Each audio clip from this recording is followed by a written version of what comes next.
Hello everyone, स्वागत है आप सभी का हमारे इस YouTube सीरीज में जिसमें हम कवर अप कर रहे हैं CDI को। ठीक है, आज हमारा टॉपिक रहेगा अफगानिस्तान के साथ। अभी तक आप लोगों ने देखा कि हमने ग्रुपिंग्स को और इंडिया के रिलेशंस कुछ कंट्रीज के साथ कवर अप कर लिया है। जो आज जो कंट्री रहेगी जिसके साथ हम अपने रिलेशंस को कवर करेंगे यानी कि इंडिया के रिलेशन, वो है अफगानिस्तान के साथ।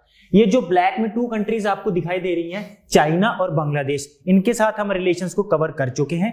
और जो पिंक डॉट है नेपाल और श्रीलंका, जो फर्दर हमारी क्लासेस रहेगी उसमें हम इन 2 कंट्रीज को डिस्कस करेंगे। जो आज हमारा टॉपिक रहेगा वो रहेगा अफगानिस्तान के साथ। और अफगानिस्तान के साथ जो रिसेंट अगर हम पीरियड देखें 2 या 2-2.5 साल का, उसमें क्या है कि यहाँ पे टेक ओवर हुआ है। एक मिलिटेंट ग्रुप है जिसका नाम है तालिबान, उसने टेक ओवर किया है इस कंट्री को और वो अभी यहाँ की एडमिनिस्ट्रेशन, यहाँ की गवर्नमेंट को रन कर रहा है, राइट। उसके बाद कुछ 8 या 10 महीने की पीरियड के बाद, पहले तो जो वो पीरियड था जिसमें तालिबान ने टेक ओवर किया था, उसमें तो सब कुछ क्या था, जो टाइज थे कंट्रीज के साथ, जो रिश्ते थे, उसको क्या कर दिया गया था, सस्पेंड किया कर दिया। लेकिन 8 और 10 महीने के बाद इंडिया ने अपने रिलेशंस को फिर से रीओपन किया है, मतलब कि फिर से शुरू किया है कि उसके साथ रिश्तों को फिर से आगे बढ़ाया जाए। तो उसके अंदर इंडिया ने कुछ बात की गई है। फर्स्ट ऑफ ऑल क्या किया गया, अपनी जो एम्बेसी है, इंडिया की जो फॉरेन एम्बेसी है, वहां पे रीओपन किया गया। कहां पे? काबुल के अंदर। उसके बाद कुछ वहां पे सेंड किया गया ऑफिशियल डेलीगेशन, वहां पे भेजा गया। क्यों? ह्यूमैनिटेरियन असिस्टेंस और डेवलपमेंट कोऑपरेशन पे, इन कुछ एस्पेक्ट्स पे वहां पे काम किया जाए। बट जो सबसे इंपॉर्टेंट चीज है, वहां पे इंडिया ने नकार दिया गया, रिफ्यूज किया है कि जो ये टेक ओवर हुआ है इसको हम इंटरनेशनली रिकॉग्नाइज्ड नहीं करेंगे। मतलब जो तालिबान एडमिनिस्ट्रेशन है, प्रशासन है, जो वहां पे सरकार को रन कर रहा है, चला रहा है, उसको हम मानने से बिल्कुल इनकार करते हैं। और उसके बाद अर्ज किया है इंडिया ने, मतलब स्ट्रांगली अपनी बात की, क्या कही है इंटरनेशनल कम्युनिटी में आके, कि आप लोग भी इस रीन को या इस गवर्नमेंट को रिकॉग्नाइज ना करें, अगर करें तो सोच समझ के करें। तो इंडिया का ये स्टैंड है अभी तक, जो वहां पे अफगानिस्तान में जो गवर्नमेंट तालिबान की बैठी है। तो इंडिया नीड ही क्या है कि तालिबान के साथ इंडिया को बातचीत करनी पड़ रही है, या मतलब कि उसके साथ एक टेबल पे आना पड़ रहा है, या पीसफुल टॉक की बात करनी पड़ रही है। उसका एक कारण है, उसकी कुछ वजह हैं जो इंडिया ने वहां पे इंफ्रास्ट्रक्चर की इन्वेस्टमेंट की गई है,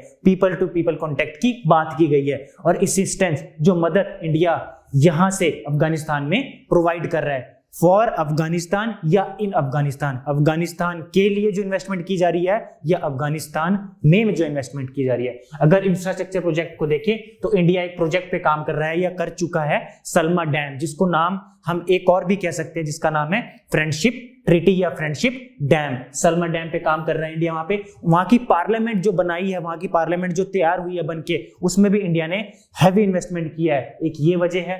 शाबार पोर्ट जो ईरान के अंदर है, क्योंकि पाकिस्तान से तो डायरेक्टली इंडिया अफगानिस्तान में इन्वेस्टमेंट या ट्रेड नहीं कर रहा है, तो वो ईरान की मदद ले रहा है। वहां पे शाबार पोर्ट की उसने डेवलपमेंट की है, उसके थ्रू वो अफगानिस्तान से इनडायरेक्टली जुड़ रहा है, ना कि डायरेक्टली। उसके बाद एक दिलराम रोड है, वहां पे कनेक्टिविटी बनाई गई है, उस रोड को बनाया गया है ताकि ट्रेड में हेल्प मिले दोनों कंट्रीज को। उसके बाद high impact community development project, इस प्रोजेक्ट पे भी इंडिया बहुत तेजी से काम कर रहा है। तो ये कुछ इंफ्रास्ट्रक्चर इन्वेस्टमेंट है जो इंडिया अफगानिस्तान में कर चुका है। इसीलिए ये वजह है, ये आप कह सकते हो नीड ऑफ द आवर है, कि जरूरत है इस वक्त की कि इंडिया को तालिबान के साथ नेगोशिएट या बातचीत करनी पड़ रही है। अगर हम पीपल टू पीपल कांटेक्ट में बात करें, जो यहाँ पे स्कॉलरशिप प्रोग्राम अफगानिस्तान स्टूडेंट्स के लिए इंडिया रन कर रहा है, या उनको ट्रेनिंग दे रहा है, उनके जो अफगान के सोल्जर्स हैं, एडमिनिस्ट्रेशन में ट्रेनिंग दे रहा है, उनके पब्लिक सर्वेंट्स को, पुलिस को ट्रेनिंग दे रहा है, जो भी पूरी गवर्नमेंट को रन करने की जो भी उनकी मशीनरी है,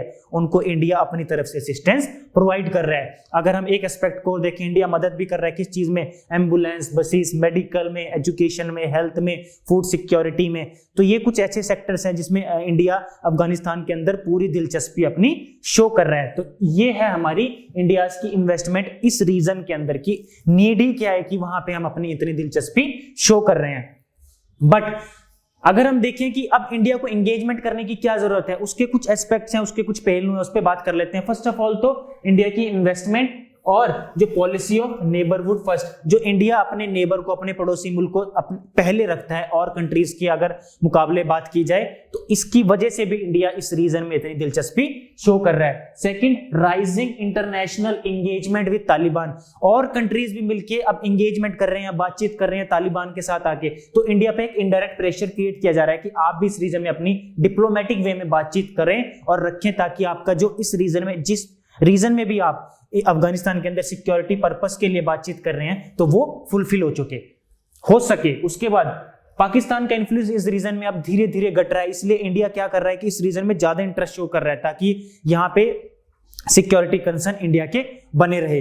क्यों बने रहे वो हम नेक्स्ट स्लाइड में देखेंगे, क्योंकि पाकिस्तान के अपने ही इंटरनल मैटर्स हैं, इकोनॉमिक, डिप्लोमेटिक, जिसमें वो अभी उलझन के अंदर है। उससे पहले अगर हम 20-30 साल पीछे चले जाएं, तो अफगानिस्तान के अंदर पाकिस्तान भी पूरा इंटरेस्ट शो कर रहा था अपने सिक्योरिटी पर्पसेस को, वो भी रन कर रहा था। आप ये कह सकते हो डिप्लोमेटिक अपने पर्सपेक्टिव, अपने पर्पस, उसको भी वो फुलफिल कर रहा था, राइट। उसके बाद फॉर नेशनल सिक्योरिटी, अपने नेशनल सिक्योरिटी के लिए भी इंडिया इस रीजन में इतना इंटरेस्ट ले रहा है। नेशनल सिक्योरिटी कैसे हो सकते हैं, यहाँ पे कुछ टेररिस्ट ग्रुप्स हैं, ये आप कह सकते हो कि वो ज्यादा एक्टिवेट हैं इस रीजन में, जैसे कि जैश ए मोहम्मद, लश्कर ए तैयबा, हक्कानी ग्रुप, ये कुछ इनके टेररिस्ट ऑर्गेनाइजेशन के नाम है, ISIS, अल-कायदा।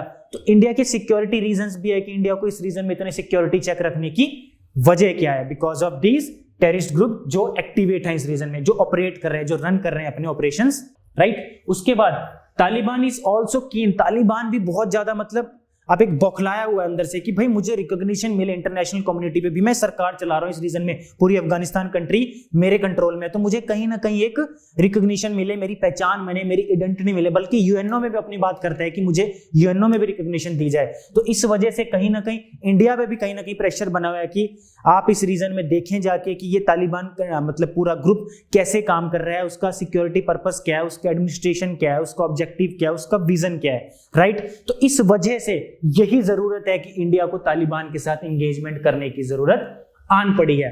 लेकिन यहाँ पे कुछ कॉज ऑफ कंसर्न्स भी हैं। कॉज ऑफ कंसर्न कह सकते हैं कि चिंता का विषय क्या है। सबसे पहला वजह तो यही है कि यहाँ से यूएसए अपना फैब 2020 में जो दोहा राउंड ऑफ एग्रीमेंट्स होता है, उसमें तालिबान के साथ वो बातचीत करता है और ये बात करता है कि हम यहाँ से धीरे धीरे अपने फोर्सेस को, अपने ट्रूप्स को विड्रॉ कर लेंगे। और वही उसने किया। अगस्त 2021 में आते आते उसने अपने ट्रूप्स को वहां से विड्रॉ कर लिया और उसी का फायदा उठा के तालिबान ने उस कंट्री को टेक ओवर कर लिया। फर्स्ट ऑफ ऑल तो कॉज ऑफ कंसर्न यही है कि एक इतना बड़ा मेजर प्लेयर यूएसए, जो अपने आप को सुपर पावर कहता है, वो इतने सेंसिटिव एरिया से विड्रॉ हो चुका है। फर्स्ट ऑफ ऑल तो यही है।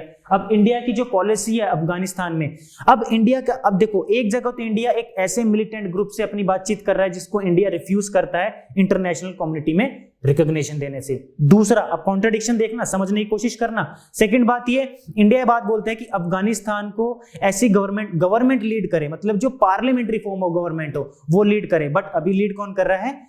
तालिबान ग्रुप, जो एक मिलिटेंट ग्रुप है। तो एक कॉन्ट्रडिक्शन दिखाई दे रही है दोनों बातों में। उसके बाद इंडिया के अपने ही सिक्योरिटी कंसर्न्स हैं, इंसर्जेंसी का डर है, टेररिस्ट अटैक का डर है, infiltration, money laundering, human trafficking, जो ये सारी इलीगल एक्टिविटीज है, इंडिया को इसका भी डर कहीं ना कहीं सता रहा है।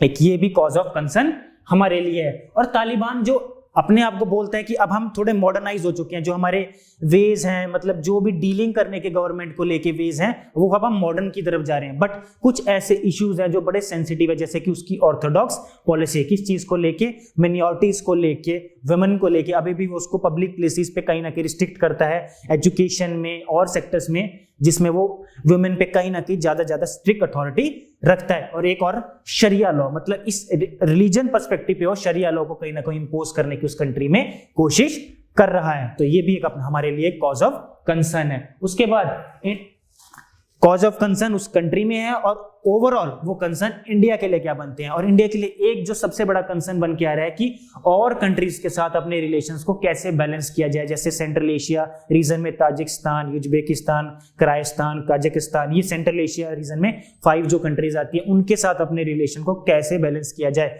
क्योंकि कहीं ना कहीं हम तालिबान के साथ टॉक कर रहे हैं, तो कहीं ना कहीं इन कंट्रीज के माइंड में भी एक शंका पैदा हो रही है कि इंडिया एक इस ग्रुप को कहीं ना कहीं एक रिकॉग्निशन इनडायरेक्टली दे रहा है, डायरेक्टली तो नहीं दे रहा है। तो अब हमारे पास यहां से वे अहेड क्या बनता है? अब हम कहीं ना कहीं ये बात मानने के लिए तो मजबूर हैं कि अभी कुछ वक्त के लिए या आने वाले कुछ सालों में तालिबान ही इस ग्रुप को, तालिबान जो ग्रुप है इस कंट्री को लीड करेगा कहीं ना कहीं। अगर लीड नहीं करेगा तो कहीं ना कहीं एक सिविल वॉर की सिचुएशन क्रिएट होनी ही होनी है। तो अब इंडिया के लिए क्या वे आउट बचता है? एक डिप्लोमेटिक वे आउट बचता है दोनों के लिए कि तालिबान भी कहीं ना कहीं ये चाहता है कि मुझे भी इंटरनेशनल रिकॉग्नाइजेशन मिले, और इंडिया भी ये चाहता है कि जो इन्वेस्टमेंट या जो सिक्योरिटी कंसर्न्स हमारे हैं वो इस रीजन में हमारे बने रहे और हमें इस रीजन ज्यादा तकलीफों का सामना करना ना पड़े। तो अब हमारे लिए ऑप्शन क्या बचता है कि हम अंडरस्टैंड करें, हम समझे ईच अदर कंसर्न, एक दूसरे की जो कंसर्न्स हैं उसको समझें, पीसफुल कोएग्जिस्टेंस पे बात करें,